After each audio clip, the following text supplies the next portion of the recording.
రాంబాబు గారు ఆయన కావాలనే జైలుకి వెళ్ళారు. కావాలని ఎందుకంటే జైలుకి వెళ్తే వాళ్ళు ముఖ్యమంత్రి అవుతారు లేదంటే పెద్ద మినిస్టర్ అవుతారు ఒక సెంటిమెంట్ ఉంది. ముఖం చూస్తుంటే నాకు ఏదో తేడా ఇన్ని రోజులు కొంత అండర్ గ్రౌండ్ లో ఉండాల్సి వచ్చింది. ఎందుకంటే మాకు కొంతమంది ఆడవాళ్ళు శత్రువులు తయారయ్యారు. వాళ్ళు నేను ఎక్కడ కనబడితే అక్కడ జీప్ పగల కొడతా అని చెప్పేసి వీడియోస్ పెట్టడం జరిగింది. వాళ్ళకు భయపడి మేము కొంతకాలం అజ్ఞాతంలో ఉండాల్సి వచ్చింది. ఆమె జీప్ పగల కొట్టకుండా మేము తగిన జాగ్రత్తలు తీసుకున్నాం.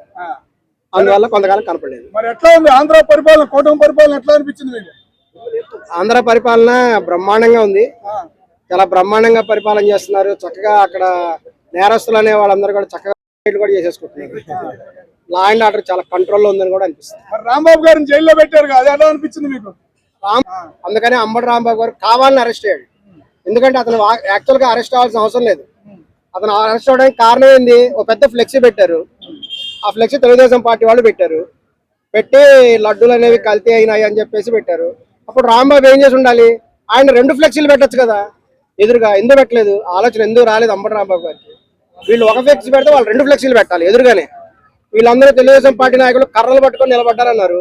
మరి వాళ్ళు కర్రలు పట్టుకొని నిలబడితే మీరు పట్టుకొని నిలబడండి. అది ఎందుకు చేయలేదు? అలా చేయకుండా అక్కడికి వెళ్ళేసి మొత్తం చించేస్తాను పీకేస్తానని చెప్పి అక్కడికి వెళ్ళాడు.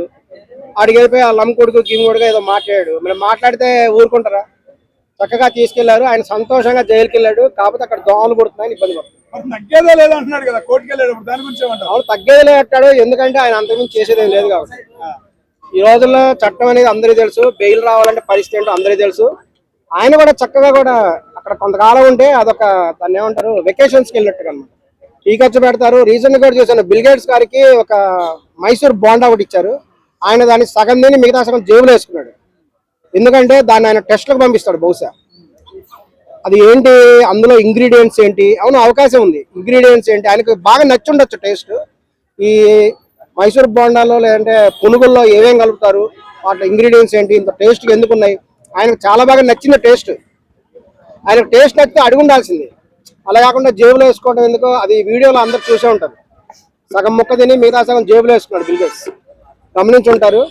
మరి ఆ విధంగా వీడియోలో కనబడుతుంది. ఈసారి అబ్జర్వేషన్ చేయండి, వీడియోస్ కూడా ఉన్నాయి దాని మీద వచ్చినాయి. ఆయన జేబులో వేసుకుని వెళ్ళిపోయాడు. మరి ఆ పునుగుల్ని ల్యాబొరేటరీ పంపించి దాని మీద మైక్రో రీసెర్చ్ ఏమైనా చేస్తారో తెలీదు. ఏదైనా ఆయనకు మటుకు బాగా నచ్చింది. ఇండియాలో ఫుడ్ బాగా నచ్చింది. ఇక్కడ మంచి ఆనియన్స్ తర్వాత టేస్ట్ బాగా నచ్చినాయి కాబట్టి బిల్ గేట్స్ ఖచ్చితంగా హైదరాబాద్కి వస్తాడని భావిస్తుంది. పాల ప్యాకెట్లు తాగటం అనేది శుద్ధ ప్రమాదకరమైన విషయం అని అందరూ భావిస్తున్నారు. మరలా కూడా అందరూ బర్రె పాలు తాగండి. మీ ఇంటి దగ్గర బర్రెలు పెంచుకోండి. అందరూ ఉద్యోగాలు లేని వాళ్ళని తర్వాత బర్రె పెంచుకోండి. ఎందుకంటే నేను నిజంగా చెప్తున్నాను, ఒక చోట ఒకరు బర్రె పెంచుతుంటే వాళ్ళ ఎదురుగా ఒక 15 మంది క్యూలో ఉన్నారు తెలుసా. అంత డిమాండ్ ఉంది బర్రె పాలకి. ఇప్పుడు అందరూ కూడా తలాగా ఉద్యోగం లేని నిరుద్యోగం తలా బర్రె పెంచుకోండి. చాలా డిమాండ్ ఉంది. మీ ఖర్చుల్లో కూడా నెలకు 30-40 వేలు ఈజీ సంపాదించుకోవచ్చు. ఆరాంసే 30-40 వేలు ఈజీగా వస్తాయి. ఎందుకంటే ఈ రోజున ప్యాకెట్లను ఎవరు నమ్మే పరిస్థితి లేదు. ఏంటంటే వెన్న తీసేస్తున్నారు. చాలా ప్యాకెట్స్ లో కూడా ముందే వెన్న తీసేస్తున్నారు. తర్వాత ఇంకేదో కలుపుతున్నారు. పాలు ఖరాబ్ అవ్వకుండా కొన్ని కలుపుతారంట. ఇన్ని రకాలు బయట నడుస్తున్నాయి. వీటన్నిటి వల్ల జనం చాలా ప్రమాదకరంగా భయపడుతున్నారు. కాబట్టి ఏది నిజమైన పాలు, ఏది ఈ మధ్య పెరుగులో కూడా ఆర్గానిక్ పెరుగు అండి. పాలు లేకుండా పెరుగు వచ్చిందండి. మరి ఇవన్నీ ఎలా పాసిబుల్ అవుతున్నాయో అర్థం కావట్లేదు. కానీ టెక్నాలజీ డెవలప్మెంట్ జరిగి ఈ విధంగా రివర్స్ వస్తుందని ఎవరు అనుకోలేదు. మొత్తం మీద టెక్నాలజీ వల్ల చాలా ప్రమాదాలు ఉంది అనేటువంటి విషయం కూడా మేము తెలుసుకుంటున్నాం. అలాగే జగన్మోహన్ రెడ్డి గారు అసెంబ్లీకి వచ్చి వెళ్ళిపోవడం ఎలా ఉంది? వచ్చి మరి ఇంకేం చేయాలి? ఆయన చేసేదేం లేదు కదా. ఆయన ఏం చేయలేడు. అలవి కాని చోట అధికుల మంది రాదని ఒక సామెత ఉంది. ఎందుకు వాళ్ళు ఉన్న వాళ్ళే చాలా తక్కువ మంది ఉన్నారు. వాళ్ళు హ్యాపీగా కాసేపు నోరు మూసుకొని కూర్చోవడం కంటే చక్కగా వెళ్ళిపోవడం బెటరు. ఎందుకంటే వీళ్ళు ఏమైనా అరిచారంటే వాళ్ళందరూ తలా ఒక మైక్ ఇసిరేశారంటే చాలా ప్రమాదం. దాని బదులు ఆయన వెళ్ళిపోవడం బెటర్ కదా. ఏదైనా ఉంటే నెక్స్ట్ టైం చూసుకోవాలి. ఈ అగ్రికల్చరల్ ల్యాండ్ అనేది నాన్ అగ్రికల్చరల్ ల్యాండ్ కింద మార్చకూడదు యాక్చువల్ రూలు.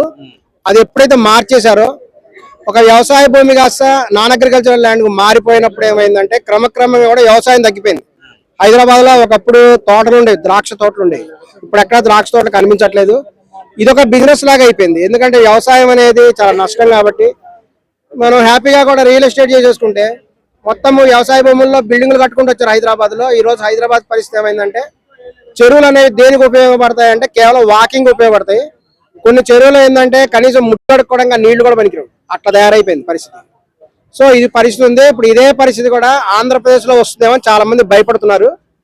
అందువల్ల ఏంటంటే మరలా ఏం జరగబోతుందో, ఏం కడతారో, ఎన్ని మళ్ళీ మాగాణి భూములని ఆక్యుపై చేస్తారో అదే తీసుకొని ప్రభుత్వం తీసుకొని మళ్ళీ అక్కడ కన్స్ట్రక్షన్ చేపడతారు, ఎంతమందికి ఎన్ని నష్టం జరుగుతుంది అనే ఉద్దేశంతో ప్రతిపక్షాలు అనేవి సహజంగానే వ్యతిరేకిస్తున్నాయి. మరి బిల్గేట్స్ గారు ఇప్పుడు వచ్చిన దేనికంటే ఆయన ఒక సమాజ సేవ దాంట్లో ఉన్నాడు. బిల్గేట్స్ ఫౌండేషన్ ద్వారా ఆయన కొన్ని సేవ చేద్దాం అనుకుంటున్నాడు. ఆ ప్రాజెక్ట్ కింద రావడం జరిగింది. ఏదైనా రావడం మంచిదే. ఆంధ్రప్రదేశ్లో కేవలం అమరావతి అనే కాదు, డీసెంట్రలైజ్ అనేటువంటిది చంద్రబాబు నాయుడు గారు ఫాలో అవుతున్నారు కాబట్టి అనేక ప్రాంతాల్లో డెవలప్మెంట్ జరిగే అవకాశం ఉంది అని భావిస్తున్నాను.